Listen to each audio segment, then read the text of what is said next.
দেখুন, যারা এই মুহূর্তে টেলিভিশন সেটের সামনে এসেছেন তাদের জন্য সি ভোটারের এক্সিট পোলের ডেটা দিয়ে শুরু করব। ইতিমধ্যেই একাধিক সমীক্ষক সংস্থার ডেটা আমাদের হাতে আসতে শুরু করেছে, আমি সেইগুলো দেখাবো। কিন্তু প্রথমে সি ভোটারের এক্সিট পোল ঠিক কী বলছে, পশ্চিমবঙ্গের 42টা আসনের মধ্যে ঠিক কী হতে চলেছে। আবার বলছি, যারা এই মুহূর্তে টেলিভিশন সেটের সামনে বা অন্য কোনো প্ল্যাটফর্মে আমাদের দেখছেন তাদের জন্য আরেকবার সি ভোটারের এক্সিট পোল বলছে যে পশ্চিমবঙ্গের 42টা আসনের মধ্যে তৃণমূল কংগ্রেস পেতে পারে 13 থেকে 17টি আসন, বিজেপি পেতে পারে 23 থেকে 27টি আসন এবং বাম এবং কংগ্রেস একসঙ্গে পেতে পারে জোট হিসেবে 1 থেকে 3টি আসন।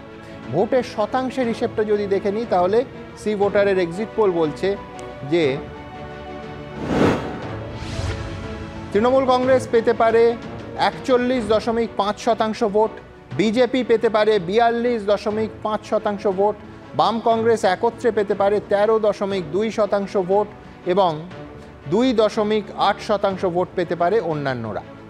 এখনো পর্যন্ত আমাদের যা ডেটা এসেছে, আমি দ্রুত একবার অন্য সমীক্ষক সংস্থা তারা জাতীয় ক্ষেত্রে কি ডেটা এখনো পর্যন্ত দেখাচ্ছে আপনাদের সামনে রাখবো। কিন্তু তার আগে যেহেতু পশ্চিমবঙ্গের কথা হলো, ম্যাট্রিস বলে একটি সংস্থা আছে, সমীক্ষক সংস্থা, তাদের ডেটা পশ্চিমবঙ্গ নিয়ে ঠিক কী আছে দেখাবো আপনাদের।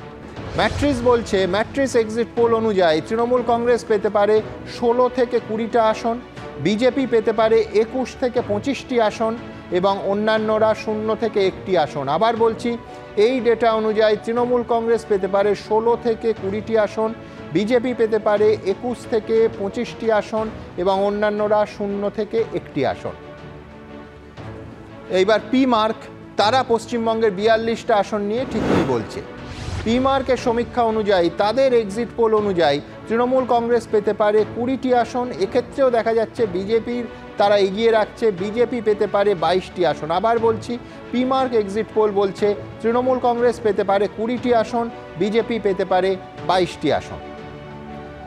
আর এইবার গোটা দেশের যে ছবিটা, সেই ছবিটা অন্যান্য সমীক্ষক সংস্থা ঠিক কী বলেছেন, কি দেখাচ্ছেন তারা, সবার দেখব। আপনারা জানেন লোকসভা কেন্দ্র 543টি, তার মধ্যে ম্যাজিক ফিগার অর্থাৎ যারা সেটা দখল করবে সরকার, তাদের হবে 272টি। নিউজ নেশন সমীক্ষক সংস্থা, নিউজ নেশন দেখাচ্ছে যে এনডিএ পেতে পারে 342 থেকে 378টি আসন, ইন্ডিয়া জোট পেতে পারে 153 থেকে 169টি আসন, অন্যান্যরা 21 থেকে 23টি আসন। এবার ম্যাট্রিসের ন্যাশনাল ফিগারটা দেখব, তারা বলছে যে 353 থেকে 368 আসন পেতে পারে এনডিএ, কংগ্রেস লেড ইন্ডিয়া পেতে পারে 118 থেকে 133টি আসন এবং অন্যান্যরা 43 থেকে 48টি আসন। জন কি বাতের সমীক্ষা বলছে, জন কি বাতের এক্সিট পোল বলছে যে বিজেপির নেতৃত্বাধীন এনডিএ জোট পেতে পারে 362 থেকে 392টি আসন, ইন্ডিয়া জোট পেতে পারে 141 থেকে 161টি আসন, অন্যান্যরা পেতে পারে 10 থেকে 20টি আসন। ডি ডায়নামিক্স তাদের এক্সিট পোল কি বলছে, ডি ডায়নামিক্স একটা ফিগার, কোনো রেঞ্জ নয়, একেবারে পরিষ্কার। পি মার্ক এবং ডি ডায়নামিক্স একটা ফিগারে ভরসা রেখেছে। ডি ডায়নামিক্স বলছে যে এনডিএ পেতে পারে 371টি আসন, ইন্ডিয়া পেতে পারে 125টি আসন, অন্যান্যরা 47টি আসন।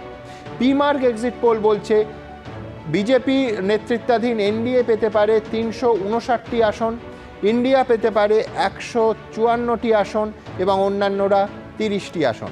100% প্রুফ বারবার হয় না, বহুবার ফেল হচ্ছে, বহুবার আবার প্রুভও হচ্ছে।